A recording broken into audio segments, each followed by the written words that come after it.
Hello, good evening, happy new year. Welcome back to the Tunnel Podcast, first one of 2025. And I just remembered there's a hit go on the intro. I'm not even plugged my mic in, so apologies if there's any audio issues tonight. You'll need to let me know, big man, and we'll sort out during. But delighted as always to say I'm joined by Tom Goff. Tom, how we doing? Yeah, I'm good, thanks, mate. Not too back at work today. It wasn't as bad as I thought it was going to be honest, mate. So, looking forward to getting stuck back into the pods and chatting Championship football, mate. Well, some game on tonight as well. QPR, and we'll keep you up to date as that one plays out through the podcast. But look, we'll start as we mean to go on. We seem like we're constantly talking about managers now, that we're kind of halfway through the season, sackings here, hirings there. Mark Robins, a man who'd been linked to many a job since leaving Coventry, finally took up the reins at Stoke. What was your initial kind of reaction to that one? I think it's a brilliant appointment for Stoke. I honestly do. We spoke about Stoke, obviously, a couple of pods ago, I think it was, when they sat Pelak, and, I think we said, the brief for them has got to be someone who's got, plenty of experience at this level, has got the ability to come in and not only kind of, change results on the pitch, start picking up points, but just try and lift the club as a whole. They've just kind of been on a downward trajectory, haven't they, for a while, Stoke now. There's kind of a lot of rot, isn't there, in the club, so they needed someone who was not only able to kind of try and have a positive impact, with the players on the pitch, picking up points, etc., but just the place as a whole to try and lift it. And, I think we kind of mentioned Mark Robins, but I think we were both of the opinion, and not just us, a lot of people out there as well, that that maybe he wasn't going to be tempted by the Stoke job. It wasn't going to potentially appeal to him, that he'd maybe be holding out for maybe a team competing maybe towards the top end of the division. But look, fair play, Stoke. They went in. He was their number one target, and it seemed to get wrapped up quite quickly, didn't it? There wasn't much time between kind of Pelak being sacked and then seemingly the announcement Robins was gonna take the job. So I think it's an absolutely fantastic appointment for Stoke. I think it's exactly what they need. The vast majority of Stoke fans I've seen on social media are of the same opinion. They think he's exactly what the club needs at this moment in time. Some stability on the pitch. Absolutely no doubt for me now that Stoke, they're going to stay in the division. I don't think they're going to get caught up in any sort of relegation battle. It's probably too much of an ask for him now to mount any sort of kind of late playoff push. But I think Robins being appointed, they can safely say that. They're going to be in a division next season. They ain't getting caught up in that relegation dogfight. I think they've done really well. Look, obviously I'm a Baggies fan, and we're looking for a manager as well at this moment in time. I wouldn't have minded Robins, and I think that kind of shows you how good the guy is, how highly regarded the guy is. So and yourself as well. You thought that was a good fit for us, didn't you? So I think Stoke have pulled off a real gem of an appointment there, and I wouldn't be surprised to see him start climbing the table, sooner rather than later. Well, you highlight a great point there about, how quickly Stoke maybe identified the man and then went out and got him. And I think that kind of reflects in Robins's comments early doors. He said, it feels like a good fit. He says, good people. Now, we've heard a lot of stuff about John Walters in the past, okay? I've never met the guy, so I'll stay refrain from commenting. But Mark Robins seemed to say that when he met Walters, when he met John Coates, he was already buzzed to have the opportunity to speak to him. But kind of that further, cemented his desire to take the job on full time. You kind of feel that Stoke have maybe still got that foundation there to be a bigger player in the Championship than they have been the last few seasons. Yeah, I think so. Look, again, I think the appointment of Robins is going to benefit them in terms of attracting players to the club. Not just obviously in the short term in this January transfer window, but in the future as well. I think for Championship level, I think he'll be a big pull. So he ticks a hell of a lot of boxes, and I think Stoke, they are still. I don't want to say kind of sleeping giant, but they are a big team still. They were in the Premier League for a hell of a long time, and I know they've been in the Championship for a while now, and not showing any signs of getting out of it for a while. Also, but I do still feel that they're a big club. I know the fans have kind of been avoiding the Bet365 of late, but they have got a good fan base there. If Robins can improve things quickly and start getting some results, and I'm sure the fans will start coming back and filling the stadium, and when that stadium's full, it can be a bit of a cauldron, and it can really help the team on match day. So like I said, I think it's a great appointment. I think if there's any Stoke fans out there who aren't happy with it, I just think they're absolutely bonkers, because I just think the situation they find themselves right at this moment in time. I don't think you could have, with who was out there, who was realistic, who was available. I don't think they could have brought in anyone better, to be honest with you. Like, you make a great point about supporters and trying to get them back into the ground. I think Stoke done a bit of a deal in the Plymouth game, £10 for adults. I think they pulled in 26,000. It looked fairly full at the weekend. Let's talk about his first game then, because on paper it's a great first fixture. You're at home, you're playing Plymouth. They've just lost their manager. It's all negative around the visitors, but it was a really hard watch at times, to be fair. I kind of they had lots of shots on goal, Stoke, but nothing really, close or anything that really kind of you thought that's going to, do a bit of damage. So, what was your takeaway from his first game? Yeah, it was a bit of what's the word? Kind of I don't want to say it was a bit of a downer, but obviously they had a couple of over the Christmas period. Ryan Shawcross came in, took temporary charge of the team, and they got a couple of cracking results. They obviously beat Sunderland at home. 1-0 in his first game, and then went to Burnley and got a point away at Burnley. We were on a fantastic run at this moment in time. Flying, absolutely flying. And so Ryan Shawcross did fantastically well in those 2 games he took interim charge. And you're right, the Stoke fans probably would have been kind of rubbing their hands at the prospect of facing a managerless Plymouth, in their first game, Robin's first game, in charge. Like you said, I didn't watch the game, but I saw the extended highlights, and you're right, the stadium did seem as, it seemed like there was a good turnout, as full as it's been for a very long time, I think. So, it was a bit of a letdown, but I think the kind of the promising thing to take from it was Plymouth. I think there was a couple of half chances they had, but they didn't create much over the course of 90 minutes. Stoke looked solid, defensively. You're right, they did. They struggled to create. There was a few half chances, a couple of balls weren't flashed across the 6-yard box. I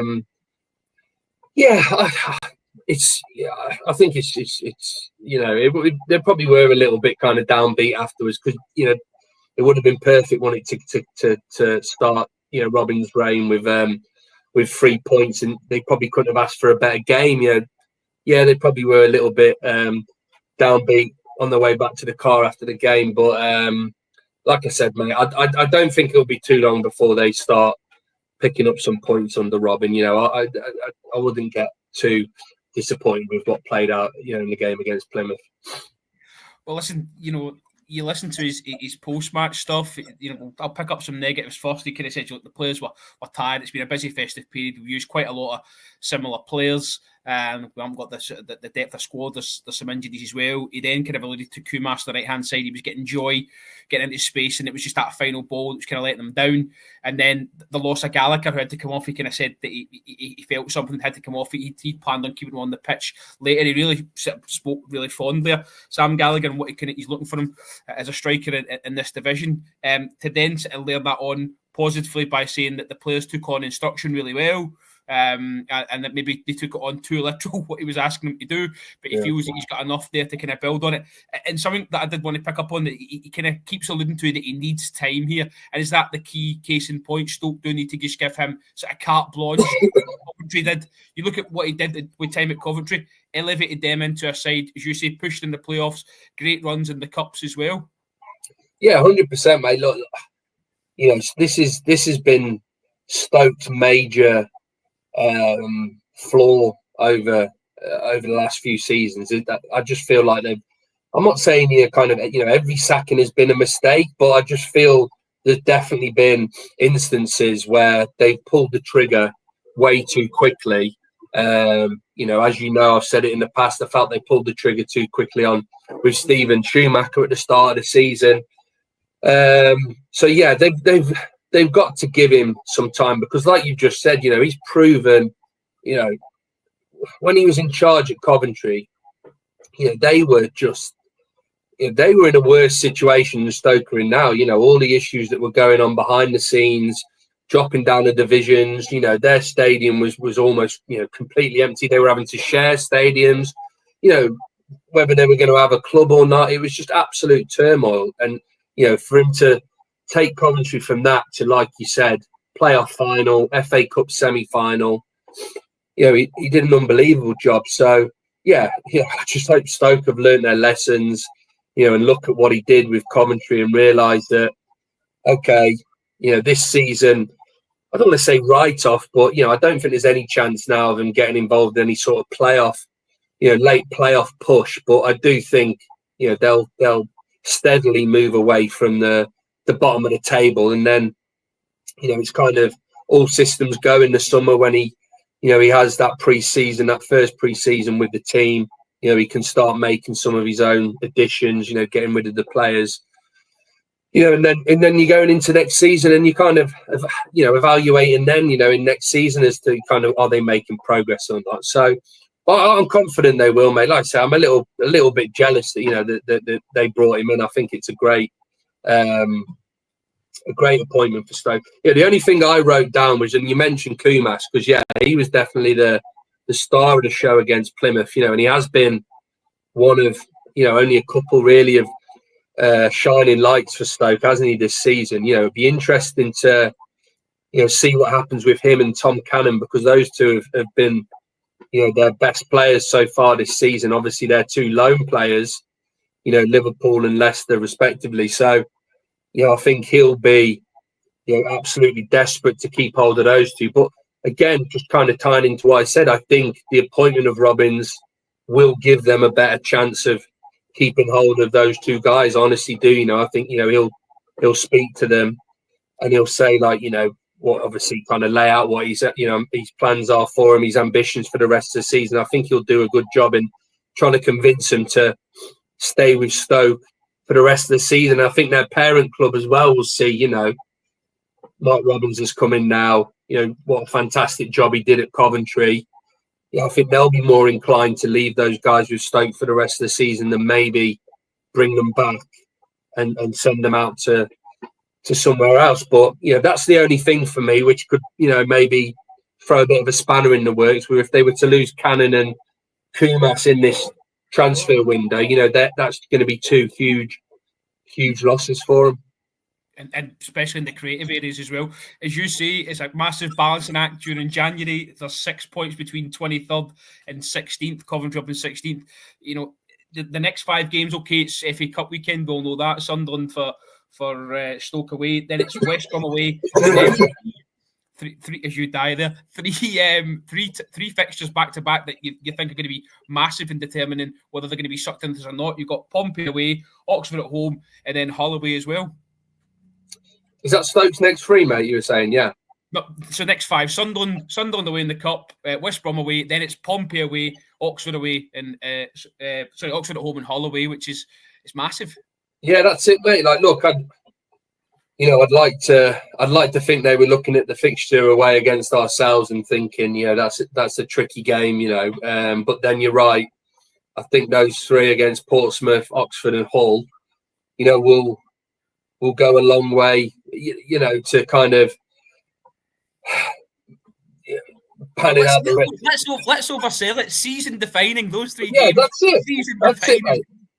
It is season defining because, you know, those 3 teams have all definitely picked up a bit of late as well. You know, obviously Hull and Oxford, they've got their new managers, you know, through the door relatively recently as well. So yeah, and by that time as well, he's obviously had the game against Plymouth, he'll have the game against Sunderland in the Cup, the game against ourselves. You know, he's obviously had a bit of time there to kind of work with the players on the training pitch, you know, kind of start working out who his best 11 is to fit his system, etc.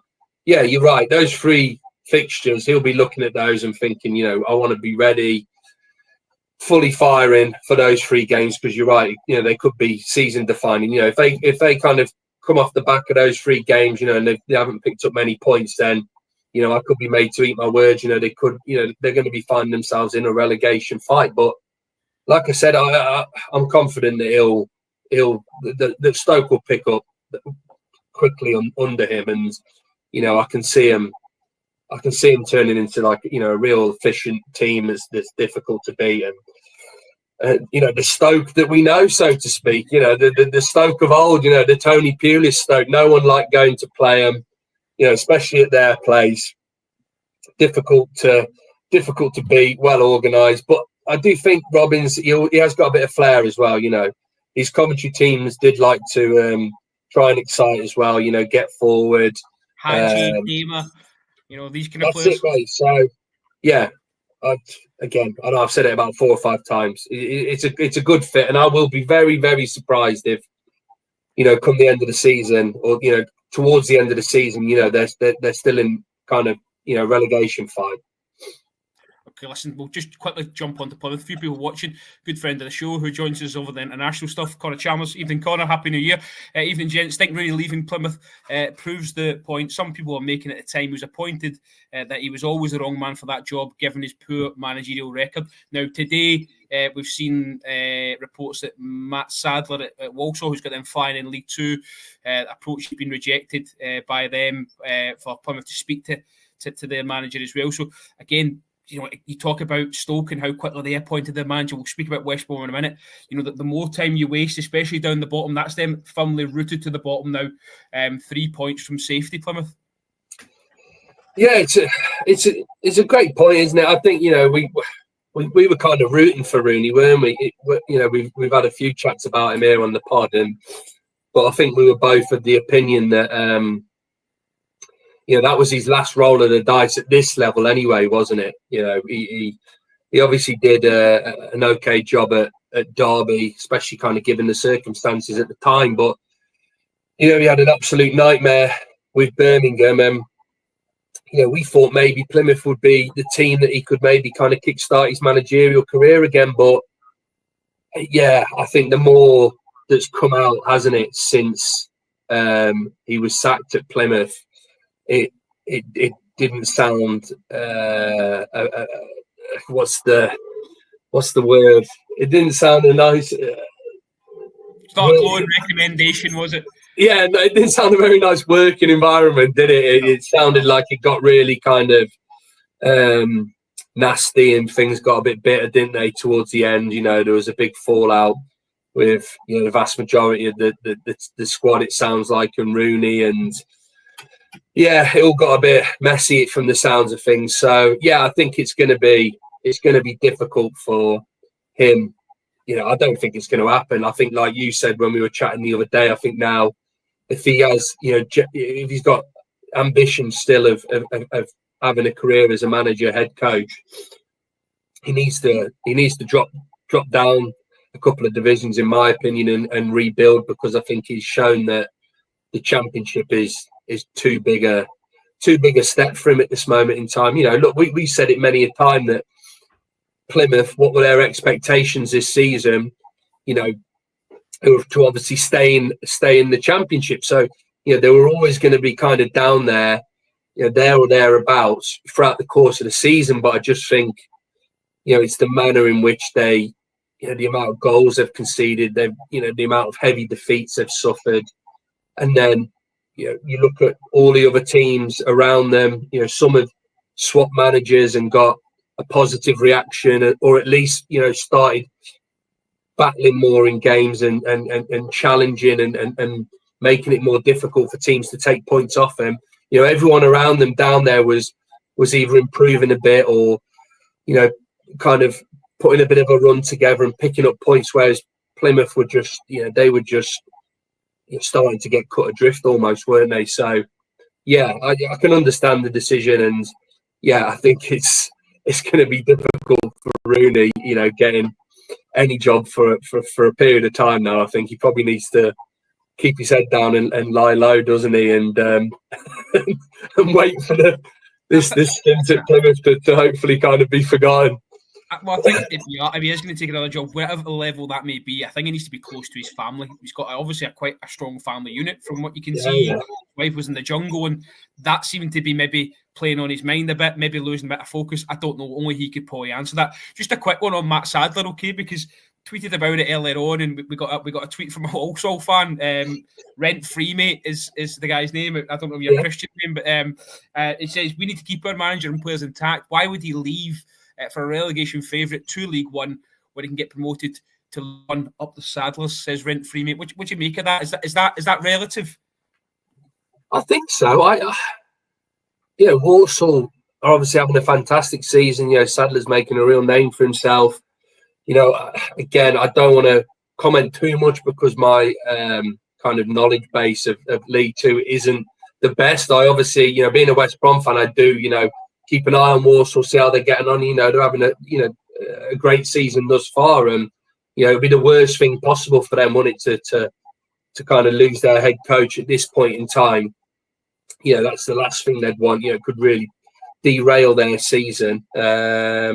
But I think they make a valid point in that. Look, there's a very good chance Plymouth are going to go down this season. I think whoever comes in, you know, with the squad that Plymouth have, you know, the players that they'll have available to them, I think it's going to be incredibly difficult. So yeah, I think there's a great chance. Both teams are going to be playing in the same division next season. All right, then you've got to ask the question: well, are Plymouth a bigger fish than Walsall in League One? Yeah, they probably are, but I don't think, you know. I think teams in League One, you know, I think it's only really when you get into the Championship that gulf and that kind of, you know, gulf and gap in kind of player talent, you know, in class, etc., starts to become maybe relevant. I think, you know, League One, you know, everyone can beat everyone on their day. It's, you know, another super competitive league. So, yeah, I don't think it'd make much sense for him to do that. You know, you don't know what the kind of money talks, doesn't it? And, you know, that's, you know, money talks in football. So, you know, that could be a bit of a head turner, you know, if he was offered a lot more money than what he's on at Walsall currently. But in footballing terms, yeah, I don't think it'd make much sense. For me, I've seen him, you know, getting linked to Schumacher, and I think he'd be a great appointment. You know, he obviously did well, got him promoted from League One into the Championship, and I know there's, you know, probably, you know, a large proportion of their fan base who are probably a bit miffed at the fact that, you know, he left them for Stoke. But, you know, I think if they can kind of look past that, I think in terms of who they could bring in at this moment in time that could potentially get them out of this, you know, I don't think there's anyone better out there than Schumacher, to be honest. I think if they can tempt Schumacher to come back, I think that'd be, you know, a great appointment for Plymouth. And, you know, again, no offence to Sadler, but, you know, okay, he's doing well in League Two with Walsall, but it's obviously a jump, isn't it, to the Championship. I'm not saying he wouldn't be able to make that jump, but there's obviously there's an element of risk there, isn't there? You know, as to whether he's going to be able to adapt quickly, you know, to that different level of football. So yeah, I think it sounds anyway that it's going to be a bit of a non-starter. I think it's probably testament to how good a job he's doing at Walsall. But again, I think Plymouth need to be trying to get someone in who's got Championship experience, who maybe been in a bit of a relegation scrap in the past, who can try and steer them away. You know, a bit like the Rowett appointment with Oxford. You know, I thought that was a great fit for them. Schumacher, okay, maybe hasn't got as much championship experience, but he has got some. With Stoke, he knows the club. He'll probably know a lot of the players there still. It shouldn't take him too long to get back in there and adapt and get them, playing the way he wants them, etc. So I think that would be the choice for me if I was a Plymouth fan. On a week as well for Plymouth, where they've just broke their club transfer record. No manager yet. They've brought in Ghanaian midfielder Michael Badeu for a club record was free from Elfsborg. Sorry to interrupt, mate. I was going to say testament to Rooney about that. Did you see because apparently he took no severance pay, did he? Yeah, he took nothing. He took nothing from the sacking, and apparently that's obviously going to help Plymouth now in the January transfer window, and obviously potentially in appointing, a new manager. That's going to help him no end. So, he does get a lot of bad rep, doesn't he, Rooney? And he obviously hasn't worked well with Plymouth, but I do think he just loves football, doesn't he? And he obviously wants to make a good stab at being a manager. It's just think championship. I think it's too big a step. I think he needs to kind of go in one of the leagues below and try and rebuild from there. Okay, well, we've just been updated by Connor Chalmers in the comments. QPR are ahead 1-0 at home to Luton. It's Frey again. I think he scored in the last game as well, didn't he? At home. So they're starting to really pick up. You and I spoke about Cifuentes some weeks ago. They stuck with him. They're starting to see the fruits of his labour, certainly. Let's move on to your own club then, and we'll wrap up this managerial chat and we'll talk about some football games in a moment. Look, all the talk has been... Look, Williams, John Eustace's name was thrown in, but last night, or yesterday morning, should we say, kind of market blew wide open with the mention of Swiss manager Raphael Wicke. Look, we were all Googling when we saw his name thrown into the ring. It's one out of left field, we'll say. Yeah, definitely. I don't know what to believe, to be honest with you, mate, because it's one thing we've always done quite well as a club is that, with signings in general, but especially when it comes to new managerial appointments, is we've kind of kept it under wraps really well. And, when it's kind of eventually leaked, it's all but done. And, the club announces it officially. So, yeah, I'm not reading too much into it. Like you said, that I think the Williams was 1-4, at one point with the bookies, so that was indicating that it was almost a done deal, but it turned out that it was just agents kind of drumming up interest. I think he'd kind of I wouldn't say subtly, I think he'd made it known that he would be interested if an approach was made, with a couple of those post-game interviews, which understandably upset some of the Swansea fans out there. But, it turned out, there was no contact whatsoever. It was just agents trying to drum up interest. So, yeah, whether there's any kind of validity with these links to Raphael Wicke, I'm not so sure. But, look, I wouldn't be surprised, with our new owners. They've obviously got they've got close ties to Bologna in Italy, and I wouldn't be surprised if they were kind of looking further afield in terms of a replacement for Carlos Corberán. We've spoke about it many times on this pod. There's been some great success stories, hasn't there, of late? These young or youngish kind of head coaches that have come in from the continent, into the championship, and done really well. So yeah, I wouldn't be surprised if they're looking further afield than just kind of in this country. But as to whether there's any truth or not, mate, I'm not too sure. In terms of whether sorry, if I can cover, is it concerning the length of time it's taken?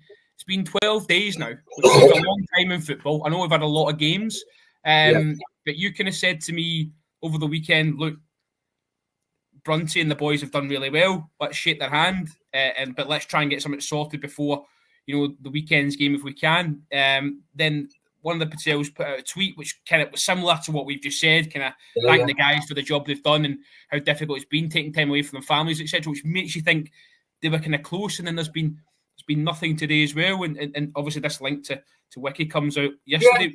Is it concerning the length of time it's taken you? No, it's not, to be honest. Right? I was concerned initially when obviously Corberan left because of obviously the games that were coming thick and fast. But like you said, you know, Brunt, Abella, and Myhill have done, you know, an absolutely cracking job over the kind of Christmas New Year period. You know, the draw against Swansea at the weekend was bitterly disappointing. You know, that should have been, you know, 2 wins instead of 2 draws and 1 loss. But they've done a great job in kind of steadying the ship and keeping us in that playoff picture, and leaving the door open, ready for the new man to come in and kind of get things going. But I think I'll say this now, mate. I'll make a bet with you. I think we'll have a new head coach appointed before the weekend, or it will be it will be all kind of tied up and whatnot over the course of the weekend. You know, when the FA Cup games are being played, I think it's gonna start picking up this week. Like you said, our owner Shalem Patel, that tweet he put out was pretty much saying, you know, thank you so much to these guys for the effort, you know, dropping everything, you know, at Christmas to come and help the situation and kind of steer us through these games over the festive period. You know, it all kind of hinted that things, you know, it must be picking up pace behind the scenes, you know, in terms of the next appointment. So yeah, I'm not too concerned at this point in time. I think it will happen, you know, by the end of this week at the weekend. But then as to whether it's going to be the person I want, you know, that's another question. You know, I still think we should be going down the route of, you know, someone like a Steve Cooper, someone like a John Eustace. All right, they aren't the. Are you sitting down at the moment? I am, yeah.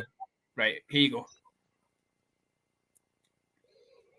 Gary O'Neill on touch. Yeah, it is, mate. It is. Like, and look, I know obviously it didn't. Let's talk about that one seriously, because you know. Do you know what? If it wasn't Wolves, he'd be a consideration 100%. I just think that just because it was Wolves, you know, and the fact also we played him in the FA Cup last season as well. I think it's just a non-starter. I honestly do, and I think, you know, one thing that the Patels have done incredibly well since they took over the club is that they've embraced, you know, the kind of the history and got involved with the fans and done everything in their power to just kind of, you know, understand what it is to be a West Brom fan. I think they obviously know how important this next appointment is going to be, but there's kind of that, you know, it's their first appointment. There's that added extra responsibility and them wanting to get it right. You know what I mean? This is their first big major decision they're going to make since they took over the club. So, you know, for them to bring in, you know, the ex-Wolves manager, I just can't see it happening. You know, and like you said, like Colin said, you know, if it wasn't Wolves, if it was say Southampton or someone else, then I would welcome, you know, us kind of, you know, engaging with him and discussing it, because I think, you know, I think he did a great job in terms of stabilising Wolves last season, you know, keeping them up. And then, you know, I know things haven't gone to plan this season and it ended a bit sourly, but I think there's a good head coach in there. But yeah, I just think the fact that, you know, his ties to Wolves, I think that's going to be a non-starter, that is. But yeah, just going back. But that's the kind of manager I want. I want someone with, you know, some domestic experience, preferably, you know, in the Championship. But if it's Premier League experience, then even better. I just think, you know, there's obviously a lot of risk involved in bringing these guys in off the continent. Get my words out. Yes, it can prove really successful. Look at Danny Roll. You know, look what's happening there at Sheffield Wednesday. But you know, for every Danny Roll, there's probably, you know, 3 Pellaks at Stoke. Do you know what I mean? It's a big risk, and I just think it'd be a much more sensible decision to like I said, make a move for someone like a Steve Cooper, a John Eustace, who I feel, you know, has obviously got experience at the level. I feel, you know what you're going to get from them. You know they have the ability to succeed at this level. I think John Eustace, for me, I watched the game yesterday, and just hearing him speak, he uses class. He's a manager you'd love to have at your club. Well, mate, I thought it was a complete non-starter, because I said to you, why would he leave Blackburn? Okay, West Brom have had more success over Blackburn, you know, in recent years. You know, obviously we were in the Premier League for a good period of time. But at this moment in time, you know, there's nothing between us. I think we're pretty much identical in terms of, I think maybe they're 1 point behind us now after the draw against Swansea. You know, so we're having an almost identical season.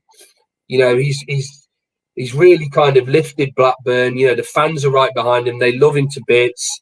You know, he's I don't want to say kind of rebuilding his career, because I don't think it was, you know, it wasn't broken with what happened at Birmingham, but he's proven a point, I guess, you know, that, you know, Blues made a terrible decision in getting rid of him.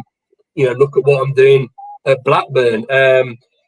So I just thought it was a non-starter, mate, but I've seen a few people on social media and some credible sources saying that he still lives locally. When he obviously was at Birmingham, he still lives in the West Midlands. And there's a lot of people out there saying, you know, they think that he could be tempted, you know, into a potential move to the Hawthorn. So, you know, if there's some truth to that, you know, I just hope at the very least we've put the feelers out to gauge whether, you know, he'd be willing to chat to us and, you know, see what we had to say, because, you know, I think he'd be a brilliant appointment, and a much more sensible appointment than someone like, you know, Raphael Vicky, you know, the Swiss eye candy, mate. Yeah, listen, just on him, because I some stats, you know, as you said to me previously, his time in the MLS was pretty poor. I think he had 1% of like 20-odd%. But then he goes back to his native Switzerland and takes over Young Boys, and his 1% goes up to kind of 59%, albeit managing Young Boys is probably like managing Celtic at the moment, you know, respective. So you've got to take that with a pinch of salt. Playing career-wise, big spells with Sion in the 90s and then Hamburg in the 90s, midfielder. But apart from that, couldn't really dig out a lot about him. So I'm with you, based on, you know, the knowledge that we've picked up over the last few weeks, especially with your owners, is that at the time Bologna, they went with somebody who knew the division, knew the league. So hopefully they stick with that, and we do get a Cooper or a Eustace, because I think that would get the fans bubbling again. But, okay, let's switch our attentions to some football then, because there's been plenty of it of late. But Hull Leeds 3-3 yesterday. Leeds in a commanding position, actually 3-1 in the game. You know, I kind of watched the start of it. Hull took that lead through Kamara, who'd been hauled up in front of the press by his manager a couple of days before for commenting on a Portsmouth social media post. But Meslier, yet again, costing his side. Now, we've spoken about this kid, and I'm saying kid because he's only 24 years old, you know, and he's played a lot of football for Leeds, and he's been the number one for quite some time. But still at 24, I would say he's quite an experienced goalkeeper in that sense. However, keeps making howler after howler. Managers don't seem to be pulling him out the firing line. What's your take here? Is there a risk that this goalkeeper could cost him an automatic spot? Is that a reality? Yeah, 100%. And like, mate, you need to pat yourself on the back, because I think you said exactly that. Like you said, I think it was when we were obviously talking about Cooper at Sheffield United, you know, and we were talking about what a signing he'd been, you know, the impact he was having, how important he'd been for Sheffield United. And then, you know, the contrast with Meslier at Leeds, and how he was, you know, he's probably the weak link for them, how he was, you know, his howlers were costing them points. And ever since we had that chat, that was probably about a month ago we had that chat. You know, there's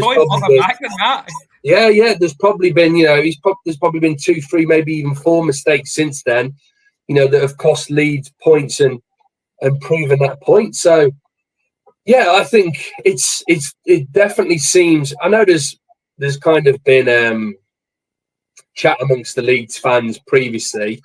Again, we had a Leeds fan on, didn't we, early on in the season, and I remember him pointing at Meslier saying, he's always prone to a few errors, and potentially that's an area they need to look to strengthen if they're to kind of go on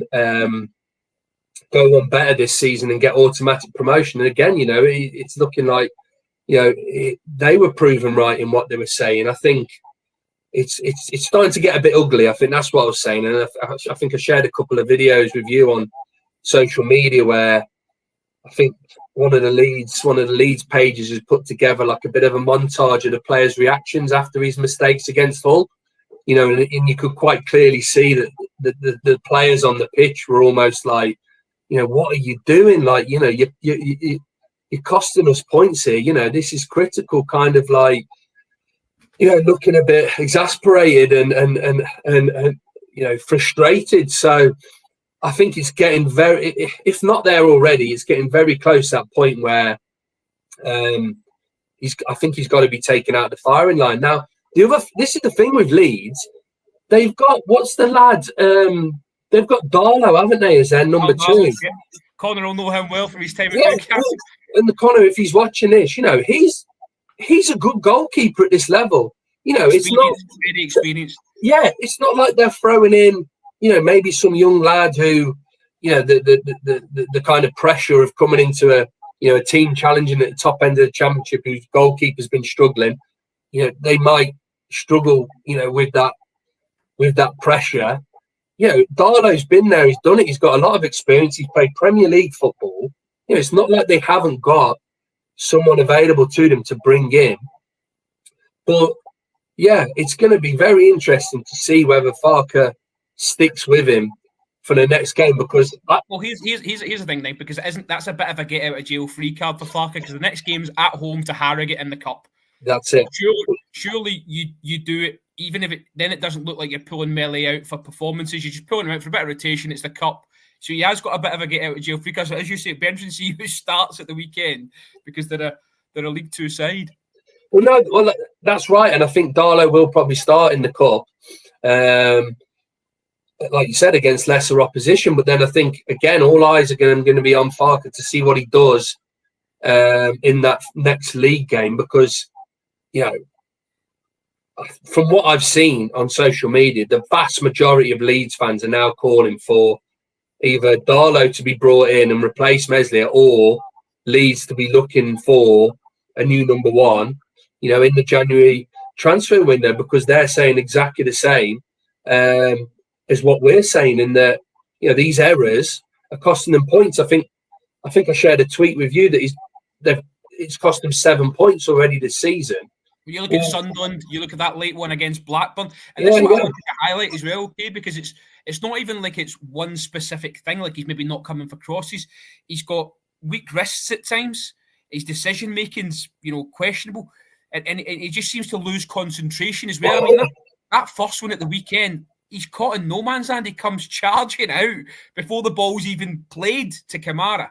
Yeah, it's just, as I say, it's a culmination of things. And as you say, I've seen Leeds fans just saying, look, let's cut our losses. If there's clubs interested in this guy, let's get him out. Yeah, because there's from what I've read, and it's been going on for a while now, that there's been some big teams, supposedly interested in signing him. And, if that's the case, then yeah, if I was Leeds, then I'd be maybe, thinking about, maybe he's not suited to the championship. I don't know.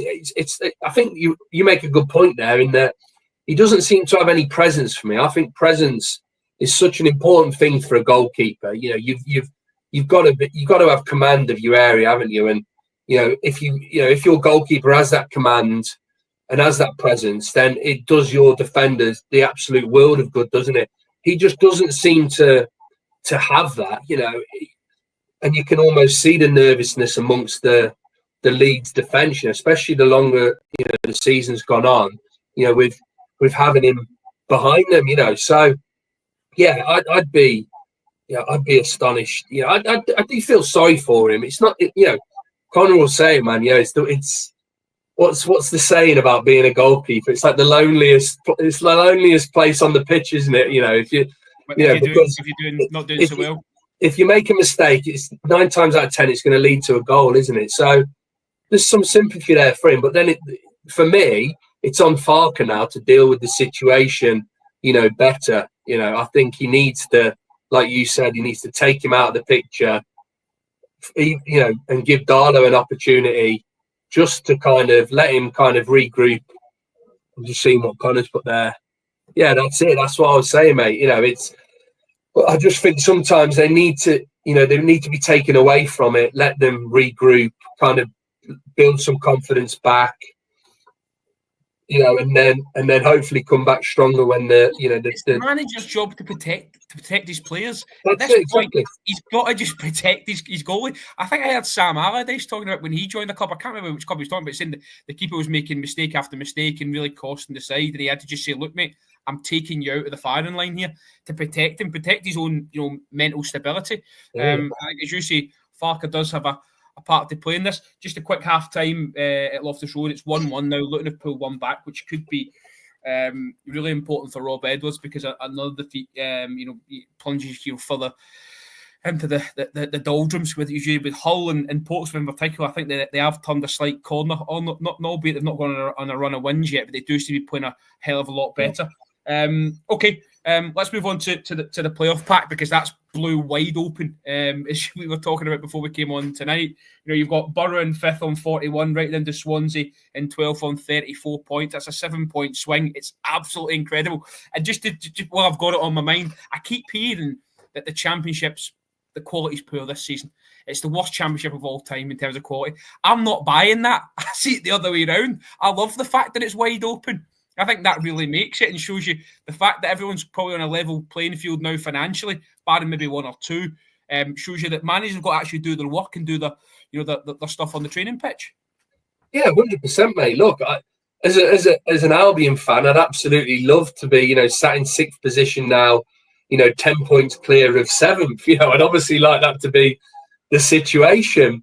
But with, like you said, with my Championship hat on, that just proves how entertaining this division is, mate. I'd completely just kind of I looked at, obviously, in getting ready for this pod tonight, I looked at it, and that's why I put it down as a talking point, because I didn't realise how those teams, the likes of Bristol, the likes of Swansea, the likes of Sheffield Wednesday, have obviously been in and around there, but I didn't realise how closer those guys have got over the Christmas. Especially Bristol for me. I had a look at the table tonight. They've just sneaked in there under the radar. Well, I'm not going to say anything about Bristol, because I said, we had a proper chat about them again, easily over a month ago, where I said, they've got all the necessary ingredients to be a playoff challenging team. And then I think they had a couple of shocking results after that. I'm not going to say anything. I'm hoping they will come to the end of the season. I'm hoping they prove my point then. But yeah, it's just crazy. Like you said, you've got to go down to Swansea, haven't you? At least in 12th, who are only 6 points, 2 wins off 6th place. All the way down to 12th. All those teams are well in it, aren't they? It's 100%. It's proper game on, and we've said it. We've said it a few times now in the last few pods we've done, in that how important this January transfer window is going to be. Look, it's always important, for every club, every season, every division. But I don't know, the Championship this season, because of what you said, because of how close it's looking, and how competitive it is, how important this window is going to be, because all these teams, are now thinking, we've got a chance here. We've got an absolutely fantastic chance of getting in the playoffs. And then it's a lottery, isn't it? We all know it's a lottery, and it's been proven this season. No one's doing a Leicester and an Ipswich. Leeds are dropping points. Sheffield United have been dropping points. They can be beaten. So if you were a Bristol or a Norwich sneaking into the playoffs and then coming up against a Sheffield United or a Middlesbrough, you're going to fancy your chances. It's game on. So yeah, it's it's going to be really interesting to see what plays out in this transfer window, because it is, again, it's just a big... on that then, because you talk about Bristol City, you're talking about the transfer window. One of our followers, Ellie Louise Jones, leader of the Max Bird and George Tanner fan club, she tweeted 3 points off the playoffs, and by the sounds of it, we can expect 0 January incomings. Such a shame that poor summer recruitment for the 2 forwards will ultimately cost us in what's been a poor championship this season. So, supporters of clubs who are in these positions are already worrying about the window and worrying what we're going to be able to do. It does feel like the loan market could be massive. Well, that's the point I'm making. It's going to determine whether some of these teams, can continue that playoff push, or whether you will see them, as we get into the final third of the season, start dropping because they haven't been able to, strengthen in January. Like I say, it's a bit of a cliche, but I think that's going to be the difference, isn't it? Come the end of the season, is what some of these teams do now in January. That's, like you said, that's not great to hear if you're a Bristol City fan. Because I think I said when we spoke about them, I said, I feel like that's what's going to hold them back. I think they've got a really great starting 11, in the championship that can beat anyone on their day, but they haven't got that depth. And up front, they spent money on Sinclair Armstrong from QPR at the start of the season, and he just, I think he scored a few at the start of the season, but he just kind of hasn't hit the heights that they were hoping. And they're kind of relying still on Naki Wells, to be their goal scorer, who, he's been around for a hell of a long time. That's probably the only thing that they're missing is a striker. But if the club have come out and said, well, we haven't got the means to bring them in, then it's going to cost them. Look, I think the funny thing as well is I think all these teams are going to be kind of scrapping for the same players as well, mate. Like you said, especially the loan players.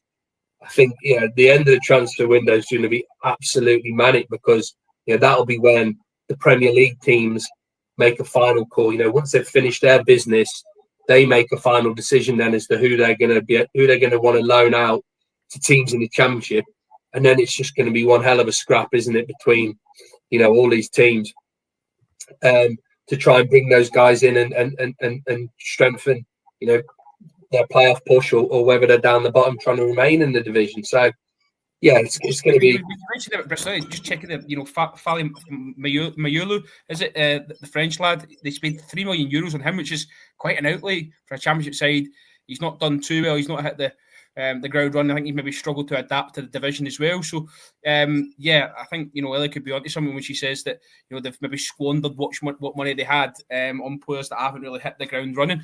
Let's go on to transfers then, because there's loads of it about at the minute, and obviously we'll push for time here, so we might go a little bit over. But got to start at the big one. You mentioned Louis Barry, but the bigger one that's broke this week is Josh Windass to Santos. Now, that's quite remarkable, given obviously, like, he's having a great season. There's no doubt about it.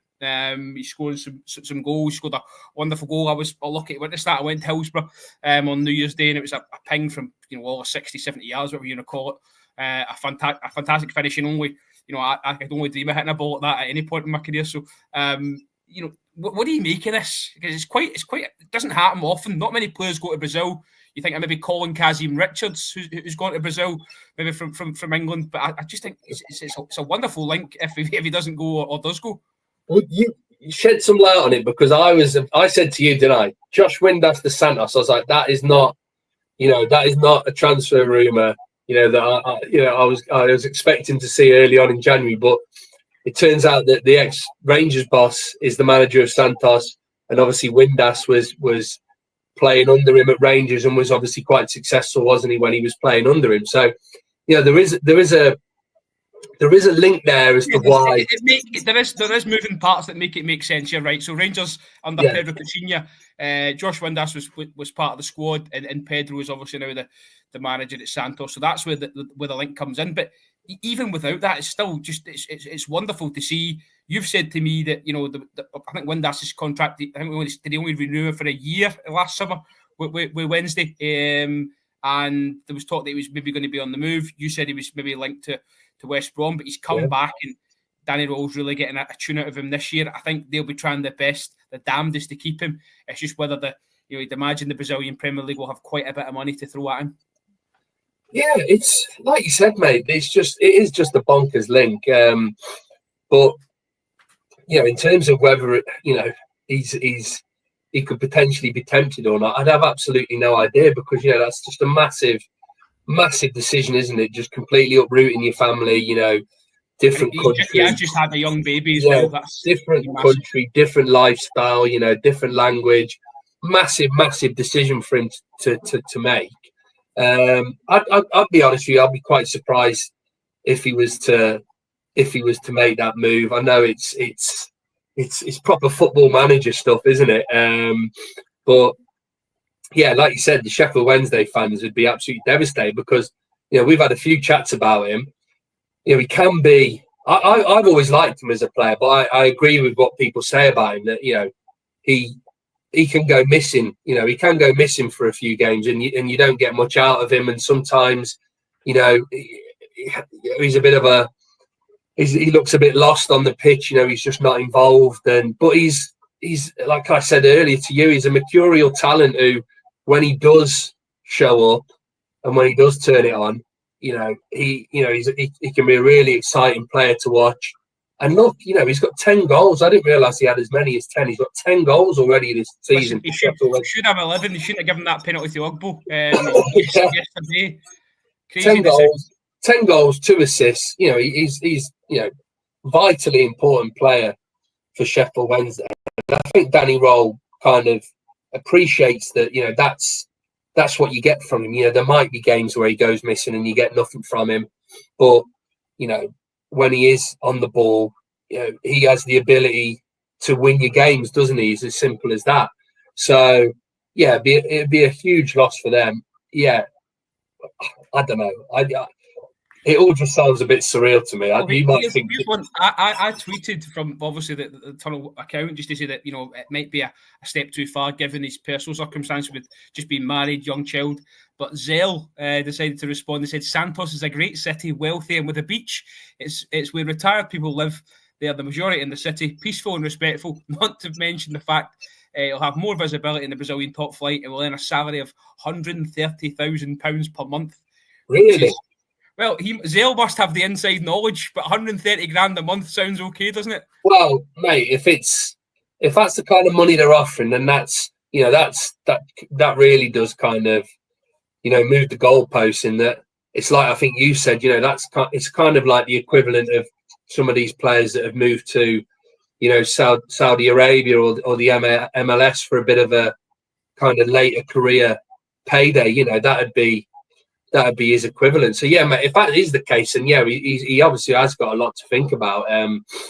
Yeah, you're talking that kind of money, then that's life changing, isn't it, for him and his family?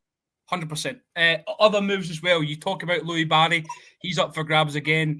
Derby heavily linked with him. Derby need a little lift, don't they? They look like they need a little boost. Look, I watched them closely on New Year's Day. I don't think that they're a particularly bad side, but they're just missing that bit of creativity, that bit of link between midfield and up front. Yates is in a couple of positions where if he's fed through, he's got a chance, and it was delayed, and I just think maybe Louis Barry could be that missing link. Yeah, it's like when we spoke about him in the past.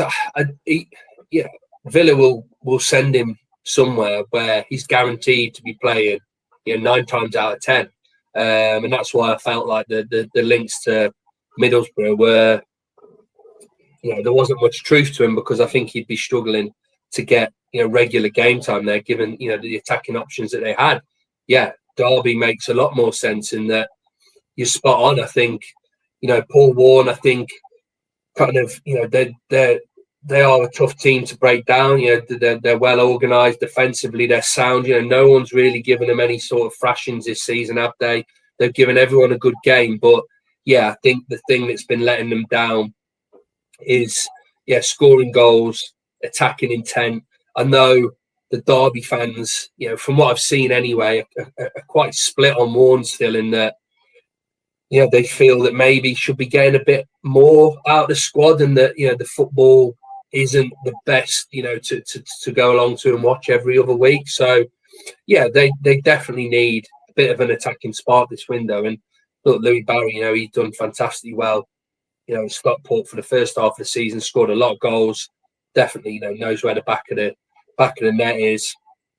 Very highly regarded at Aston Villa. So yeah, he could be the perfect signing for him. And it could also, take Barry, next step of his career. He's obviously going up a division, playing against a better caliber of players. It'll be a great test for him, some great experience. Let's come back to your club then, Tom Fellows. 10 assists so far in the division. I think 19 is the highest of any championship season. He's halfway there at the midway point. Yeah. He's been linked with Palace, Everton. Taking your kind of your own personal views out of it in terms of the player himself. He's going to command 10, 15 million if that's going to be the case. I think we're going to be looking for closer to 20, mate. I honestly do. I think if our previous owners were in charge, then I'd be very concerned, because I think we probably would be looking around the 10 million figure. They'll be looking to just kind of get a decent fee in for him. But thankfully, with these new owners in, I don't think money's an issue in a sense of, I know we're not desperation around. Yeah, exactly. So, I think it will take a crazy bid for us to sell him, especially in this transfer window. Like you said, how important he is for us at this moment in time. Pivotal role he's playing for the team, all the assists he's getting. He's probably going to be it's going to have to be closer to 20 million. And then look, if a bid does come in around that figure, then okay, it will be devastating to lose a lad who's come through our academy, a local lad who's having such an impact for us. But that money could do a hell of a lot of good for the club, not only on the pitch but behind the scenes as well. So I think Fellows and Madja, there's been talk about teams interested in Madja. I think there will be a few rumours over the course of January, but I am confident in that. I don't think we'll sell either for, it's going to have to be a pretty crazy bid for us to accept. So Palace are linked to every EFL player under the sun at the minute. Another one with linked to Jobe Bellingham. Do you think that's the next step for Jobe is into the Premier League and maybe a kind of bottom half side? Yeah, I think so. Look, Palace, that's one thing I've liked about Palace over the years, is that it's one thing they've done well, is that they've scouted well in the Championship and plucked some of the best players from the Championship who have had the ability to then make a name for themselves in the Premier League. Look, two of the best ones in recent times, Eze and Michael Elise. Eze came from QPR. I know obviously he's had a bit of an indifferent season. He's had a few injuries, but he's a talent. And look at where Elise is now. He's obviously playing for Bayern Munich, killing it in the Champions League. They bought him from Reading. So and let's not forget Adam Wharton, because we do like Adam Wharton on the show as well. That's again, another great signing. Again, I know he's had his problems with injuries, but he's going to be. He already is a Premier League player. He's settled in incredibly well. I'm sure when he gets over these injury issues, he's going to start smashing it again. So, yeah, they've got a great record of taking players from the Championship. And, yeah, it's not surprising to see him linked with the likes of Bellingham and Fellows. Again, I think Sunderland are in a similar position to us in that it's going to take a crazy bid for him to, sell Bellingham at this moment in time because of just how important he obviously is to Sunderland, and their automatic promotion push. He's kind of integral to it, isn't he? So, and I think Bellingham himself as well. Does his son name add on 5 million quid or 10 million quid? I think it adds on a bit. I think you'd be lying if you said otherwise. I think the fact of who his brother is, but he is a talent himself. There's no denying it. I thought, when he first broke out on the scene, and all the talk was then beginning about him and obviously who his brother was and so on and so on.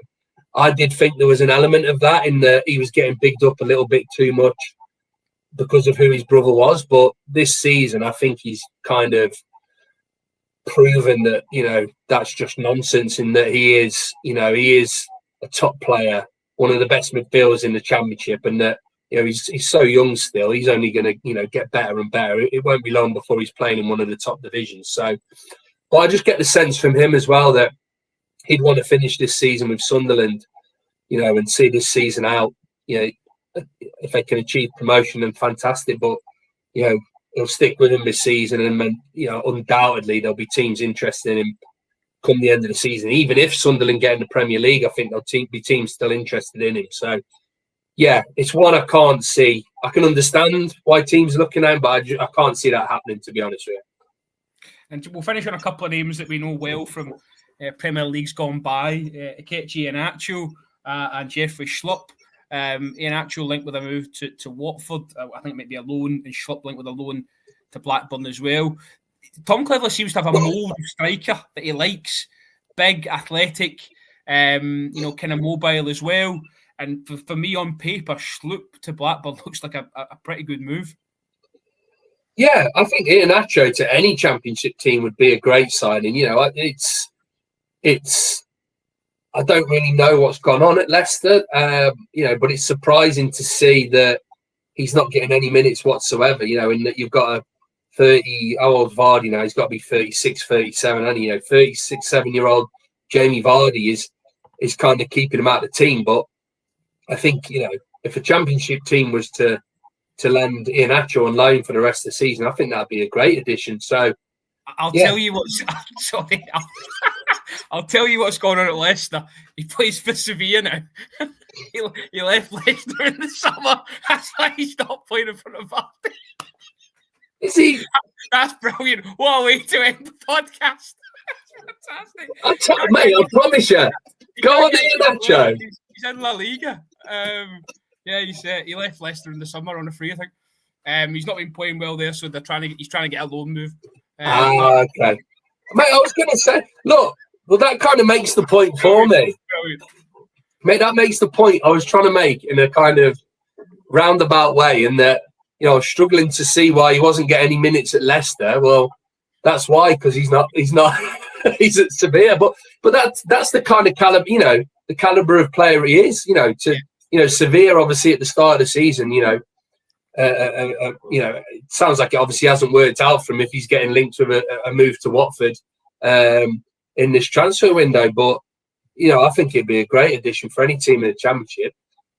The thing is with Watford is I think they've got a great striker already in Bale. I know they've got Bar as well. He's doing okay this season as well. Yeah. It's difficult to get weasel your way in there.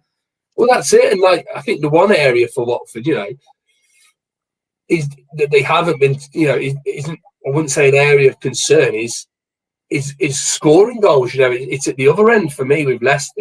I think they're fine going forward in scoring goals, but you look at all the teams up there, they've got a -1 goal difference, which shows you that, the issue with scoring goals, they're shipping too many at the back. So, yeah, it's kind of threw me off now that he I was going to say, after we were fine up until an hour, then Iheanacho's just ruined it. On a serious note, on Watford, you mentioned obviously issues at the back. Does that surprise you then with the link today? Ryan Porteous linked with the move back to Scotland. Rangers rumoured to be interested. A potential swap deal with former Norwich midfielder Kieran Dow. Yeah, it does really, because like I said, he's playing, isn't he? He's starting games. Yeah, he does start games, and whenever I've seen him play, I've always thought he's a steady Championship defender. I wouldn't say he's any better than that. I think the Championship is probably his level. But when I've seen him play, I've felt that he's decent. He's a good defender for this level. But yeah, I don't know. Look, that was one where he's always done quite well at Championship level. He's always been an attacking threat and got goals and assists. And I have been a little bit surprised that he's struggled as much as he has since coming to Rangers, because I always feel that the Championship and the SPL, there's players from the Championship who've gone to the SPL have tended to do well, because I think there's a quite similarity there in terms of levels, etc. So, you know, you obviously know more about him than me as to why it's not worked for him. But yeah, I think he'd probably be looking for a move back down south of the border, won't he? You know, to try and kind of kickstart his career again. He's still quite relatively young, isn't he? He's not, you know, he's not too old. He's what we're talking 27, something like that. You know, so at least, yeah. Yeah, so you know, again, I think he could be a good signing. You know, for a Championship team, one of these teams that are, you know, looking for a couple of extra quality additions to kind of boost the squad, take the burden off others. I think, yeah, Dowell would be a good signing. So, let's just finish up on one then, because one I picked up on that broke today again involves a Scottish team. Old friend of the show, Ollie Hargreaves, Preston North End fan from the Pie Face podcast. Was it Pie Face? It was involved a pie, butternut pie, but I'll have to Google that. I'm becoming a catchy and actual here. This is my moment. So yeah, Ollie Hargreaves. Anyway, he tweeted that Aberdeen have signed Jeppe Okels on a loan deal. Now he'd just been purchased by Preston in the summer for 1.7 million quid. Started one game in the Championship, get hooked at half time, and now he's been shipped off to Aberdeen in the January window. Have Preston got a form for this? You know, signings like this. Yeah, it's a bit of an odd one, that is, because Preston. To be fair, Preston, you know, are normally quite shrewd with their money. You know, they've never, you know, for a long time now had much to spend. So, you know, when they do spend money, they normally take their time and make sure, you know, it's a signing that's gonna come good. So yeah, to hear that they spent quite a bit of money, you know, for Preston, you know, 1.7 million, you said? Yeah, that's quite a lot of money for Preston. You know, it's an example of just like the Championship, mate, and just how demanding you know, a division it is, and it can be, and how difficult it can be for players to adapt to it. It's like I said to you, you know, I'd be a little bit concerned about the fact that, you know, if he struggled at Championship level, you know, then moving to the SPL, you know, I don't take offence, but I do think there's a bit more gap now between the quality of some of the teams in the Championship to some of the teams in the SPL. But I do think, you know, in terms of players moving to one another, they tend to generally do well and make the move quite easily to either league, if you see what I mean. So, yeah, I'll be honest though, he's again, well, I think because of what you've just said, he's a player that I haven't even heard of, to be honest with you. So that's obviously because he's been getting no game time whatsoever. So yeah, it's never played for Sevilla, I'll tell you that. Yeah. Right, okie. Listen, we've put in a good shift tonight. We've gone into overtime. We will chop some of this up and put it on our socials, especially the transfer talk stuff. That was good. Oh, you got your hand up there? I'm just saying, I've just Googled it on my laptop. I'm not making this up. Watford have made a loan proposal to Sevilla to try and sign former Leicester City striker Kelechi Iheanacho. He definitely played for Leicester, 100%. I just got my wires crossed. I didn't realise he wasn't actually still at Leicester. It's those antibiotics, mate. They're knocking you about a little bit.